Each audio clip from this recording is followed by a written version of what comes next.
Well, hello everybody. No, I'm not Troy Brewer. I'm the better looking Brewer. I'm Ben Brewer. I'm here with the awesome Miss Connie, and we are bringing you the Pulse today. Hope everybody's having a great day. Be sure and type in the comments where you're at, where you're from, where you're watching at, all that fun stuff. And if you're watching on socials, be sure to like, subscribe, hit the like. What is it? Share. That's the other one. It's like there's something else too. You got to share it too. Be a media missionary. And today, we're going to be having a ton of fun. Me and Connie are going to be having a special guest on here that will be joining us here very shortly. But in the meantime, we got a few things to tell you guys about. And first off, Pastor Troy just got done preaching in Pigeon Forge. Yeah, there we go. Tennessee. I saw a couple pictures he posted on Facebook, and he found a Dolly statue and took a photo. Yeah, I saw that too. It's like, oh, of course you found it. Out of all the things for you to find, that's the one. So if you're wondering why Pastor Troy isn't joining us, he is just now coming back from Tennessee, and he will be here within the next hour or so, but he's not going to be able to make it to the stream. So we decided to come hang out with you guys instead. Hope you don't mind. We are happy to be here and happy to have you guys here. Also, I believe Pastor Troy is preaching tomorrow. Right. We're 99% sure about that. But no, yeah. But anyway, you see Janine's over there talking about smoked bologna. Oh my gosh, yes. If you guys didn't see, Pastor Troy also was talking about smoked bologna, and oh my goodness, I'm still hungry wanting some. Yeah, no, now I'm thinking about smoked bologna now. Oh, yeah. I haven't had it in a long time. Right. It's one of the best things, though. It really is. It's fantastic. If you haven't had it, and if you're a bologna person, I'm telling you, that's the only way to eat it. But we also, so Pastor Troy will be preaching tomorrow night. We will have Pastor Otis joining us talking about the prophetic school. Yes, Soak. So one of the things that Pastor Troy is getting to be a part of at Summit Church in Pigeon Forge is I'm teaching at their school of prophecy, or like their prophetic ministry school. So we're like, oh my gosh, we have one of those. So we have to have Pastor Otis come on with Pastor Troy. He'll be with us back tomorrow to talk about it. So super excited. And then Pastor Troy will also be talking this coming Sunday, which would be awesome as always. But in the meantime, we have a new member of the staff, so to speak, and a good friend of the house, a father figure to many, and an ex-NFL player. Ladies and gentlemen, we have Bryan Schwartz with us today.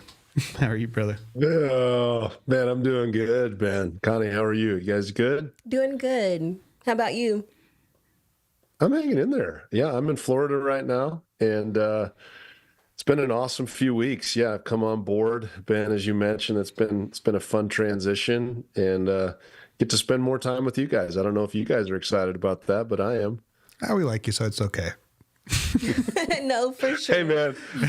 Hey, fried bologna. I heard you guys talking fried bologna. Dude, he posted on his stinking socials all about that fried bologna. I was like, oh my God, I want some so bad right now.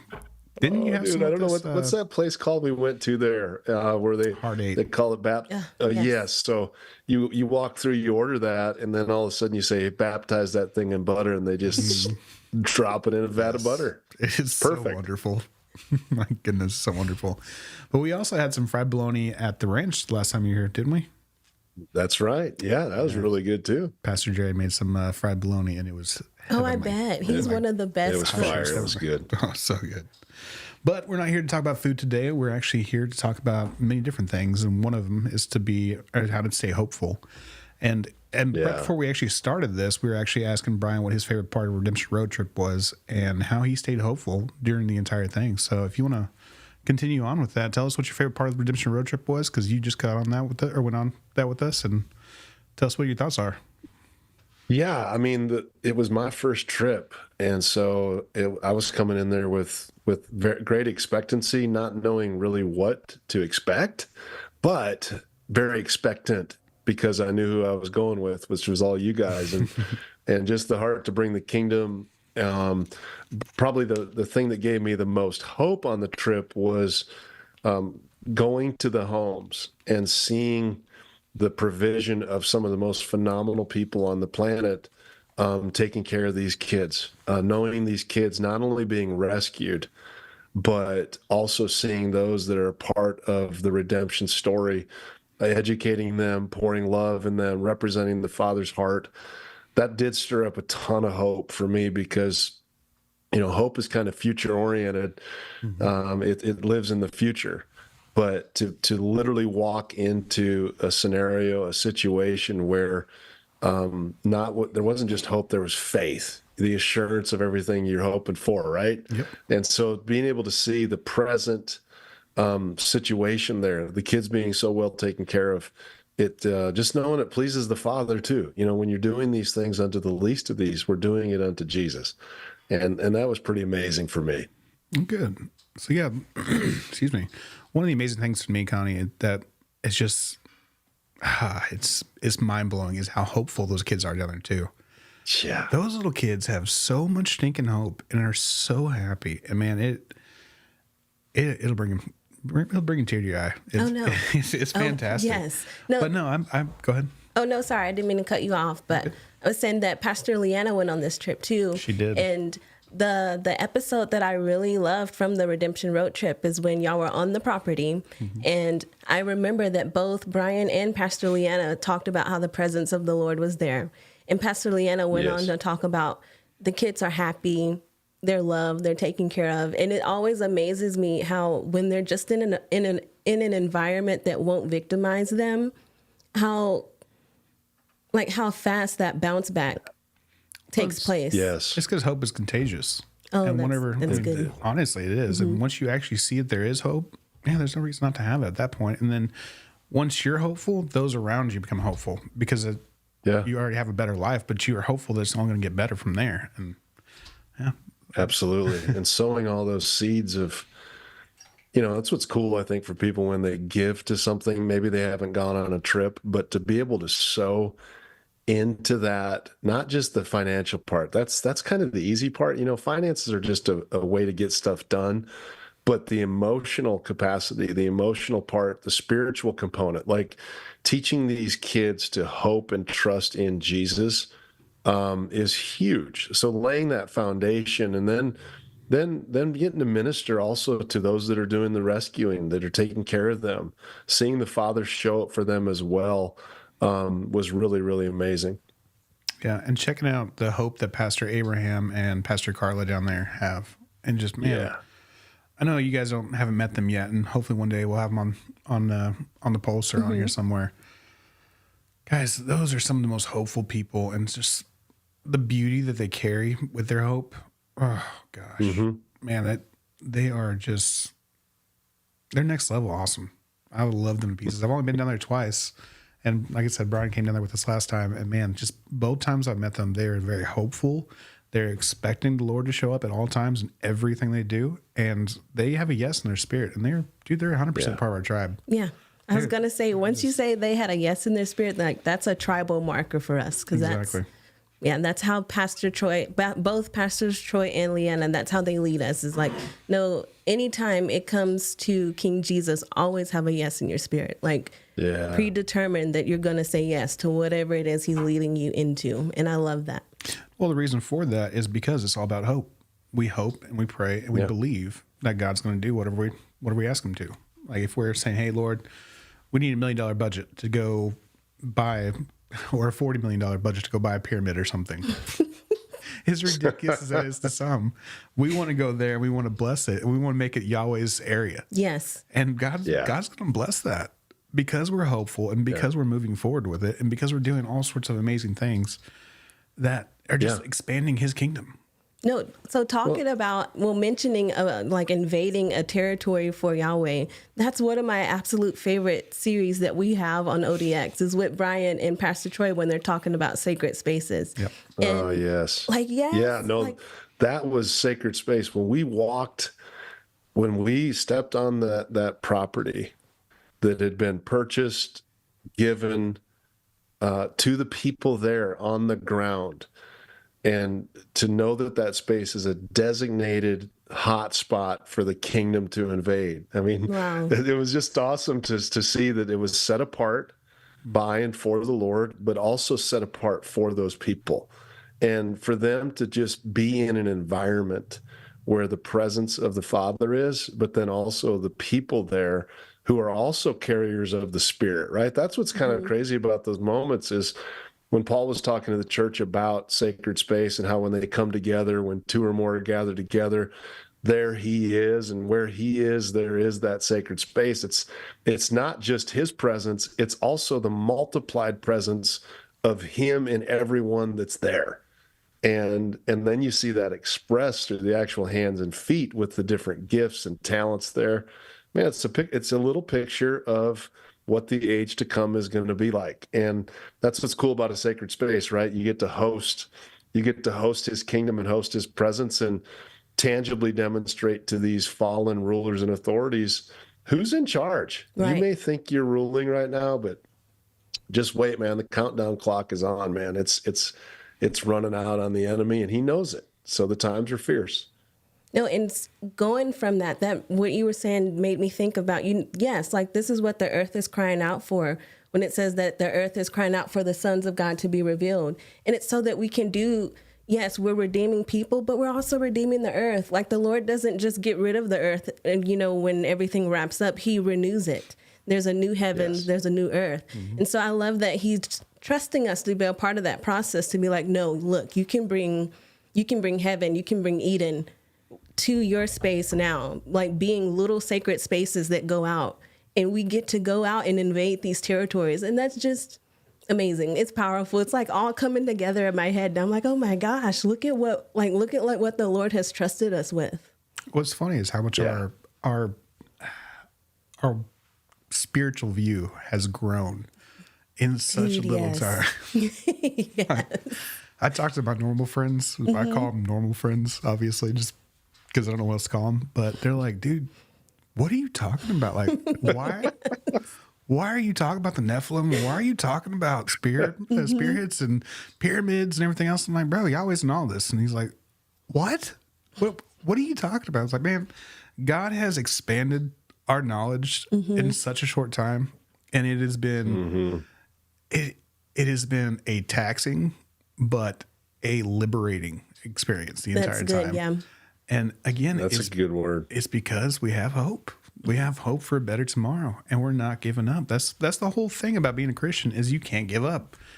I'm sure some of y'all will get this reference, but there is a quote that says, never give up, never surrender. No, this is a stupid movie. I'm not going to say what it is, but anyway, but I honestly live by that a lot of times, because it's such a simple thing of, hey, no, don't give up. Keep on having hope. Keep on moving forward. And God's got your back. God's on your battlefield. So what are you worried about? Right. No, that's awesome. Like, I was actually with your mom once, and we were at Mardell's, and I found a poster there that says, never give up, never give it, never give up, never give in. And it's like, I've had it for years, like almost about 10 years now. And I always look at it, and that's a word for me, because I'm like, okay, look, I know that things are going to get dark, but I have King Jesus with me. So I don't have the option. I don't have the liberty to just give in or give up. So I love that. Good. It's more than just optimism. Our world tries to be optimistic. We actually have what the scriptures tell us. We have an anchored hope. And if you look at Hebrews chapter 6, a little bit in that chapter, Paul is, or whoever the author of Hebrews is, we don't fully know, but the author begins to unpack the reality of Abraham's hope in the Lord. And it says the Lord gave him a promise, but then also swore to that promise. And so we're not just optimistic. We have the one who gives the promise is also able to fulfill the promise. And then he goes on and he makes this reference. He says, man, we have a hope that is entered within the veil.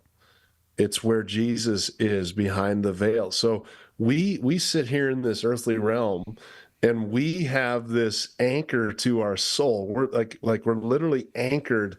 On the other end of that rope, of that anchor, is Jesus. And that is just a beautiful picture of us. And what we're talking about is we're anchored, man. We don't just have this little Christianese pep talk optimism. We actually are anchored in a firm foundation, and his name is Jesus. Now, if we weren't anchored in Jesus, then we got a lot of issues. But the writer of Hebrews says, hey, therefore, don't cast away your confidence. Don't throw away what your confession is all about, because it's anchored in a promise keeper, a promise giver, and a promise fulfiller. And that is amazing hope.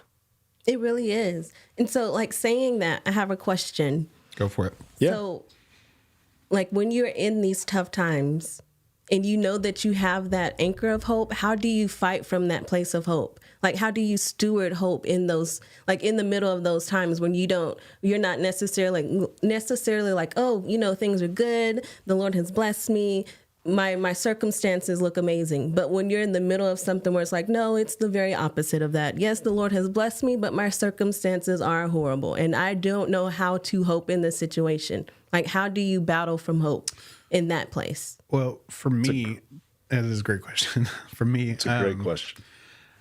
we kind of talked about it beforehand about compartmentalizing. For me, if I'm in a brain space to where I know I'm not going to be able to have a good victory here, and I'm just going to go off and I'm going to fight a stupid battle, I have to compartmentalize and be like, no, I'm going to deal with this later. I don't have time not to have hope. I just don't have time for it. I have too much to do. I have too much riding on this. I'm going to go and kick a rock for a second or go fishing or something, and I'm just going to get my mind off it until I can get to the place to where I can remember why I have hope.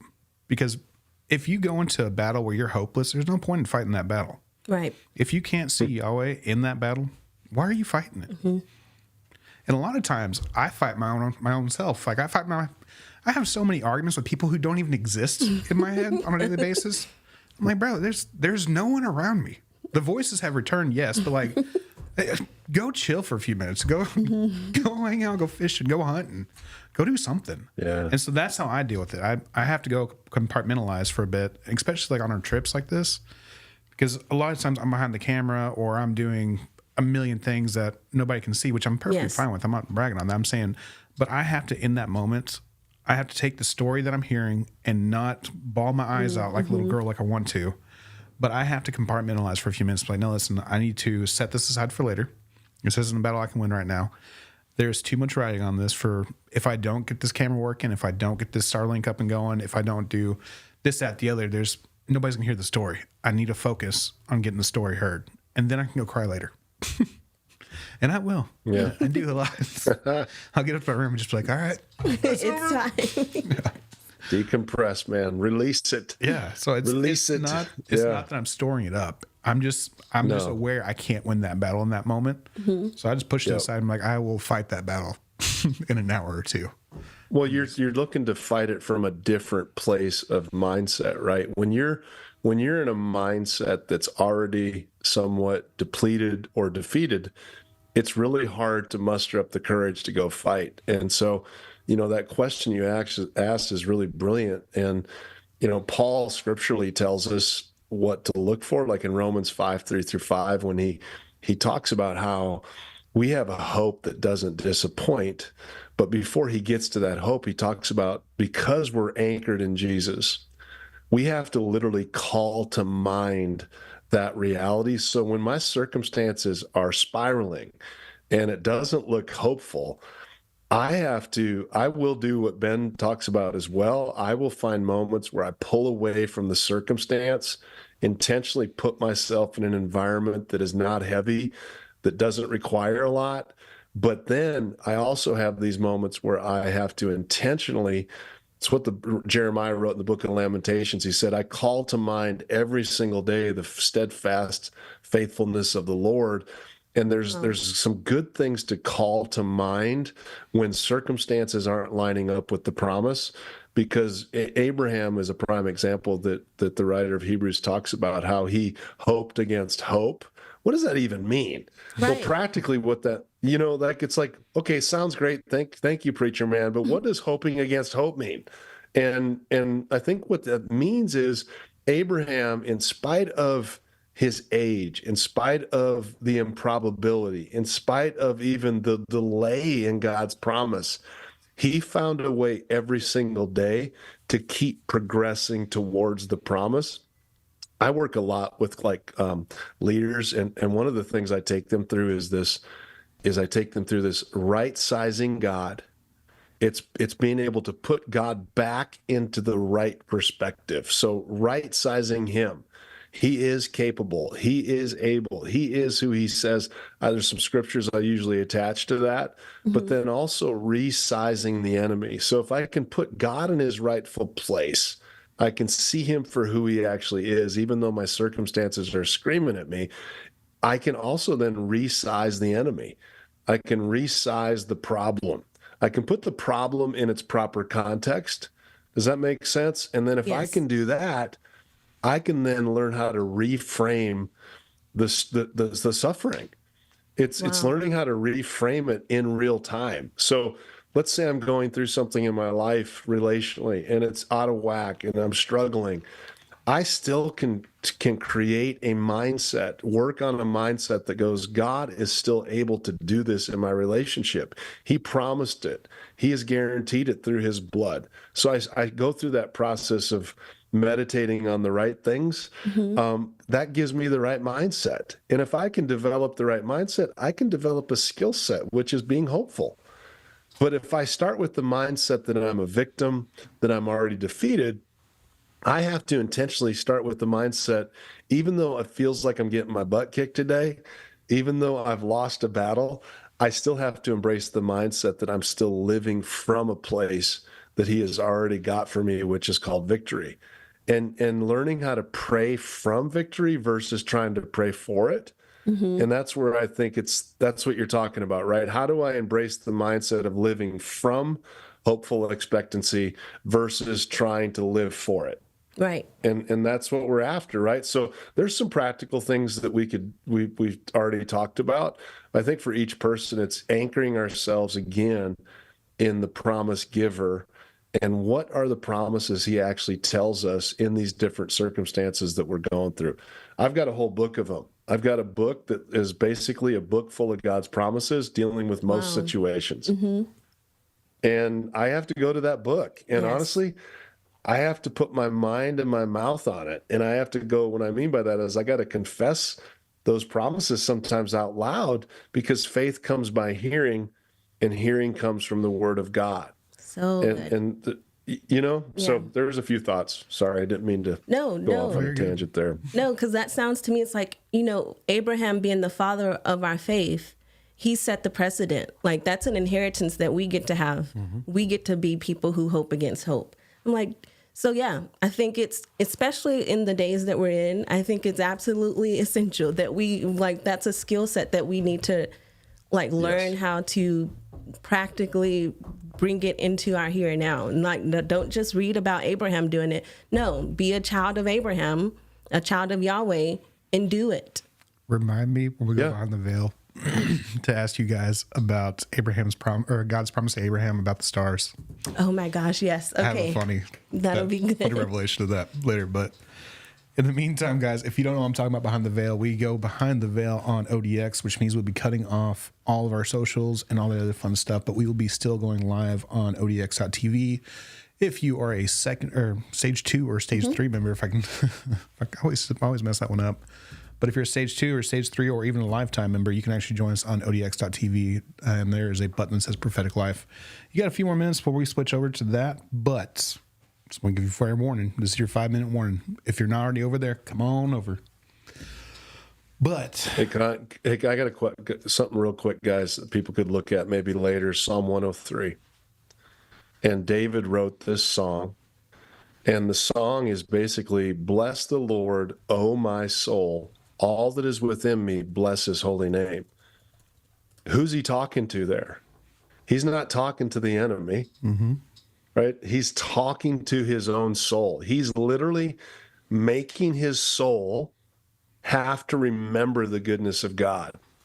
This is what I do when I'm getting hit, is I will make my mind, my will, and my emotions, I will go, listen, bless the Lord, O my soul. Forget not all of his benefits. And he starts reminding his own soul, he forgives all of your iniquity. He heals all your diseases. He redeems your life from the pit. He crowns you with steadfast love and mercy. He satisfies you with good things so that your youth is renewed like the eagle. He just goes on and on. And you know what he does? He takes his soul, that wants to wrestle and fear and be anxious, and he makes his soul submit to the superior realm of God's kingdom. And I think that's what we're talking about, is as earthly beings, surrendering our souls to a greater reality, even though our current reality is screaming otherwise. Mm-hmm. It's all part of having a sacred space too, as we were talking about earlier. You have to have a place where you can go when you're in the middle of a battle and your mind is not in the right place. You have to have a sacred space where it's just like, no, this is me and Jesus' time. I'm done fighting that battle. And the reason for that is because he sets us a place to eat in front of our enemies. He's like, no, we can fight here in a little bit. First, we're going to take a break. We're going to eat real quick. So it's like super relational then. Yeah. It's like you have to have that place or that space, I would think, before you get into the battle, so that you know you have a place of refuge that you can go back to. Yeah. That's not something that you necessarily find in the middle of the battle. Yeah. To a point. Well, it's what Jesus did, right? Yeah, remember what he would always pull away, and he would get away with the Father. And it could have been the hardest, most brutal day, but his disciples would watch him disappear, and then he would reappear, and then all heaven would break loose because he had that space. He knew the space with the Father. He had to be rejuvenated. He wasn't just disappearing for a spa relaxation day. He was actually getting away to spend time in the Father's presence because he had to reorient his gaze. He was being met with crazy circumstances. Think about all the needs that popped up when Jesus walked down the road. So would you go into that space? Like, are you going into that space and you're like, okay, I'm going to be intentional about building my hope, or you have like an intentionality about it? Or are you like, no, I'm just going to get away with my papa. I just need to spend time in the presence. What is the mindset when you go into that? I think it depends on the situation, because there's a circumstance for every situation. And when you're in the middle of like a fight, let's talk about just depression or something like that, God will come to you in a way that he doesn't come to you when you're fighting a physical fight. Yeah. Mm-hmm. When you're fighting a physical fight, he'll give you strength, he'll give you this, he'll give you that. Whenever you're fighting depression or when you're fighting anxiety, God's not going to run up to you like a giant cheerleader and be like, let's go. No, he's going to come to you humbly and he's going to be like, hey, look, man, I'm here for you. I love you. There's a poem that I used to read all the time back when I was in 7th or 8th grade. And it talked about how there was a man walking on the beach with God, and he turned around and looked, and there's places where there's only one set of footprints. And he's like, God, why weren't you there with me in that spot? He was like, son, I was carrying you. That's not your footprints. Those are mine. Yeah. And like that to me speaks volumes about just when you mentally can't handle fighting anymore, God will show up in your battlefield and he'll be like, hey, stop. We're done. We'll fight here in a minute. Let's have me and you time. But there's other times he's going to tell you go take that mountain, and you better ask for strength and go find him on top of that mountain. Be it giants you have to fight on the way up there, or be it yourself that you have to fight on the way up there. You get up that mountain, and he'll be there waiting for you. And that's what it's all about, or that's what being intentional is about. There's different types of intentionality that you have to go through to get to these certain places, because each sacred space is a different place, and it's for a different time, and it's for a different season. So it's like Elijah, who went to the mountain but took refuge in a cave. And then there's Moses, who went to the mountain and ascended for the presence of the Lord. Correct. Well, yeah, that's awesome. You look at Elijah did both. He went up and battled the false prophets of Baal. So he sees God answer by fire. And then just moments later, he calls in the rain, and then he goes on the run. And then he finds a place of escape, and he comes out to the entrance of the cave, and a wind blows, storms roll in, and then it says he found the Lord in that still small voice. Like it's the greats of our faith, man. Like that's why I love David. He's super bipolar. He's manic. He's all over the place, because you see him in these different moments. He'd go to the cave of Adullam, and Psalm 34 was written. You know, like he had these spaces that he would go to.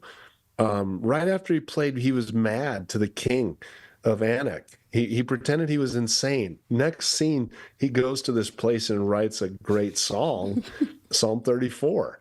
And because he's all over the place. And you know what the truth is? We're all over the place. Ben, I don't know Yes. about you. Kind of I don't know about you, but I'm all over the place, man. I started off one place this morning.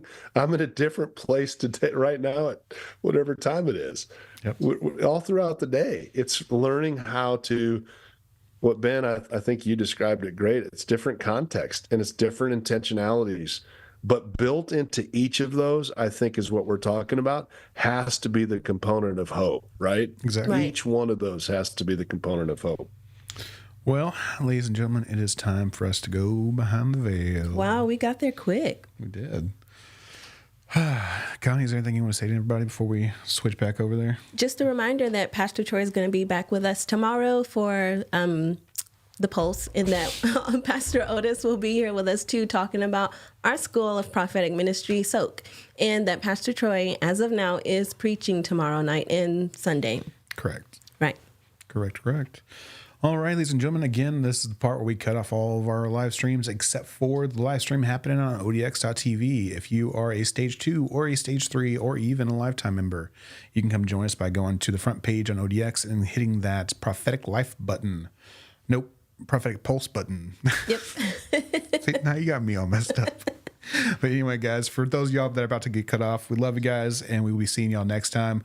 For those of you on ODX, stay tuned. Quit talking about food in my chat, or else I will start banning y'all. And I will see y'all momentarily.